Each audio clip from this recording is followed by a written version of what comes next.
Por último, o amigo Tedros. O amigo Tedros é o dono da Organização Mundial de Saúde e realmente não é médico. É um político profissional, proveniente de uma minoria na Etiópia, mas uma minoria de onde sai toda a classe política daquele país. Recorde-se que a Etiópia é tudo menos um país democrático. Ele foi Ministro da Saúde de 2005 a 2012 e dos Negócios Estrangeiros de 2012 a 2016. É, portanto, um político profissional que tanto está na saúde como está nas relações exteriores.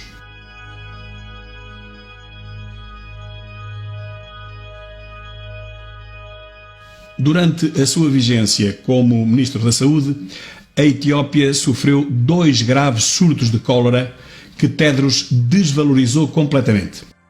Negou, inclusive, durante muito tempo que se tratasse de cólera. Chamava-lhe diarreia aquosa. Se não fossem os Médicos Sem Fronteiras, morreriam talvez milhões. Essa desvalorização custou, de qualquer maneira, a vida a dezenas de milhares de pessoas, ninguém sabe quantas, porque não há estatísticas.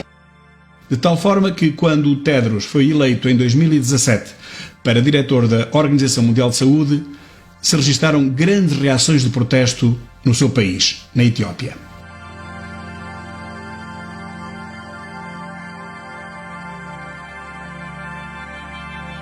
Foram grandes manifestações, ou seja, reações, porque manifestações ali não pode haver, de repúdio e de indignação na Etiópia por parte da maioria da população, que foi a principal vítima do surto de cólera.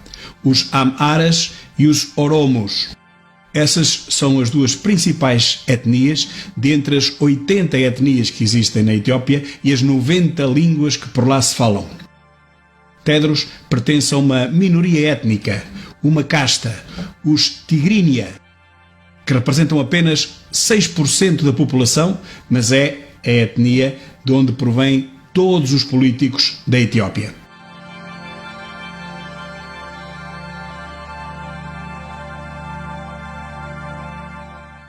Tedros tem sido acusado de deixar morrer milhares de pessoas na Etiópia, tanto pela população como pelos Médicos Sem Fronteiras, que garantiram encontrar um cenário dantesco quando lá chegaram para ajudar as pessoas que estavam a morrer.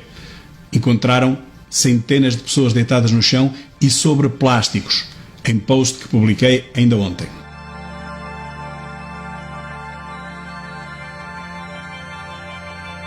Tedros é ainda acusado de ter pertencido a um governo despótico e antidemocrático de um país que é, ao fim e ao cabo, uma ditadura na prática, já que as eleições têm sido uma fraude desde sempre, o que é atestado pelos observadores internacionais.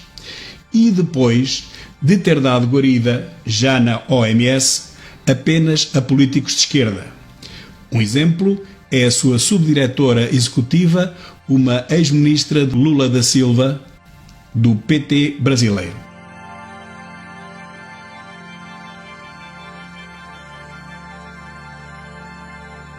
Outra acusação de que é alvo, e deixo aqui os links em baixo, é de gastar quase 200 milhões de dólares por ano em viagens e estadias em hotéis. Devem ter sido viagens em classe económica e hotéis de 3 estrelas, penso eu. Vejam lá quantos dias é preciso viajar e permanecer em hotéis de alto luxo para se conseguirem gastar 200 milhões de dólares só num ano. Dá mais de $500 mil por dia.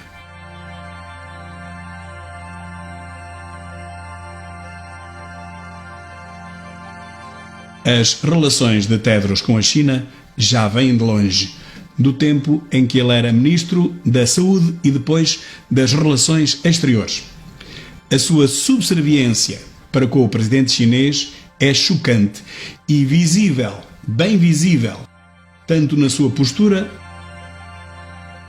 como nas suas declarações. Frequentemente agradece à China pelo combate que fez ao vírus. O combate? Mas não era isso que se esperava, já que foi justamente na China que a pandemia se iniciou? Mais, não devia a China fornecer gratuitamente o material necessário, material médico, para que os demais países pudessem combater esta pandemia sem terem que pagar esse mesmo material a peso de ouro. Refiro-me, portanto, a vestuário de proteção, a máscaras, a viseiras, a reagentes, a ventiladores. Não seria essa uma obrigação moral da China atendendo ao que aconteceu? Mas não. O Sr. Tedros agradece à China por termos uma pandemia mundial? Só pode. As ligações de Tedros com Fauci e com Gates já foram mencionadas aqui na primeira parte desta série, a que dei o título Afinal, o que está por trás da pandemia? E a elas voltarei no futuro, fique atento. Mas o melhor chega agora. Quem são os verdadeiros financiadores da Organização Mundial de Saúde? De onde vêm os 2,2 mil milhões de dólares que Tedros gera por ano? Aqui vos deixo o quadro e a lista desses principais financiadores. Para além de países ricos como os Estados Unidos ou Burkina Faso, temos ainda Malta e a Etiópia no fundo da tabela. Portugal disse que enviou 500 mil euros ou dólares para aquele gigantesco saco azul que não presta contas a ninguém e nem sequer paga um cêntimo de impostos. Mas na tabela de doadores, Portugal ainda não consta. O principal financiador, como podemos ver, são ou eram os Estados Unidos. Os números reais são compostos por duas parcelas. O financiamento regular, o que está acordado, é uma delas, cerca de 237 milhões. Mas depois existe a outra parcela, a das contribuições voluntárias, que no caso dos Estados Unidos, o ano passado, ascenderam a mais de 656 milhões, o que prefaz 893 milhões de dólares. Em segundo lugar, temos a Fundação Bill and Melinda Gates, com 531 milhões.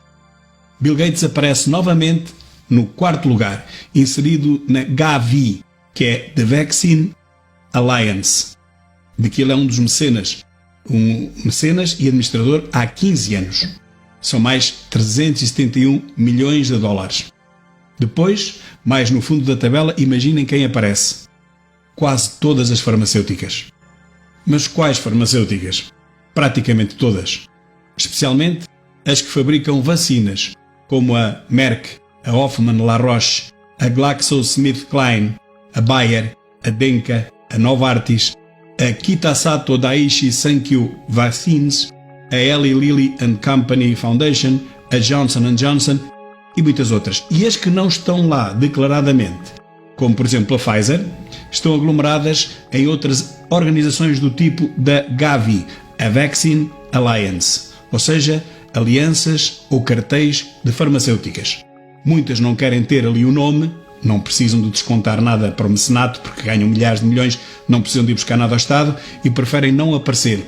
Os acionistas também preferem que assim seja para não dar brado. É inacreditável. Parece o Banco de Portugal a regular os bancos em Portugal e depois ser pago por eles. Bill, o nosso velho Bill, diz que a saúde só vem dentro de uma seringa.